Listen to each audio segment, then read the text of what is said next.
Hello friends, welcome back to my channel. So ఈరోజు simple and easy evening స్నాక్స్గా కానీ morning బ్రేక్ఫాస్ట్గా కానీ తొందరగా అయిపోయేది బ్రెడ్ ఆమ్లెట్ అండి. బ్రెడ్ ఆమ్లెట్ ఎలా చేయాలో ఈ వీడియోలో చెప్తున్నాను. సో ఫస్ట్ అయితే నేను ఆల్మోస్ట్ 2 ఎగ్స్ తీసుకుంటున్నాను. ఒక బౌల్లో 2 ఎగ్స్ తీసుకొని దాంట్లో రుచికి తగినంత ఉప్పు, రుచికి తగినంత కారం అయితే వేసుకొని చక్కగా వీడియోలో చూపించే విధంగా బీట్ చేసుకోవాలి.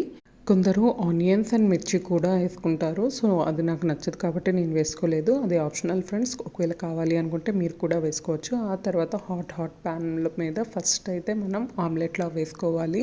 సో కొంచెం వాటరీగా ఉండేటప్పుడు మాత్రమే మనం టోస్ట్ చేసుకున్న బ్రెడ్స్ వేసుకుంటే టేస్ట్ బాగుంటుంది. నార్మల్ బ్రెడ్స్ కన్నా టోస్ట్ చేసుకున్న బ్రెడ్స్ అయితే వేసుకోండి ఫ్రెండ్స్. ఇంకా అంతే, చూసారా, నిమిషాలలో రెడీ అయిపోతుంది. టేస్ట్ అయితే అదిరిపోతుంది. ఈవినింగ్ స్నాక్గా కానీ అండ్ మార్నింగ్ బ్రేక్ఫాస్ట్గా కానీ మనం తొందరగా చేసుకొని వెళ్ళాలి అనుకుంటే గుడ్ ఫర్ హెల్త్ కూడా అండి. ఐ హోప్ మీకు ఈ వీడియో నచ్చింది అనుకుంటున్నా. Thank you for watching my video.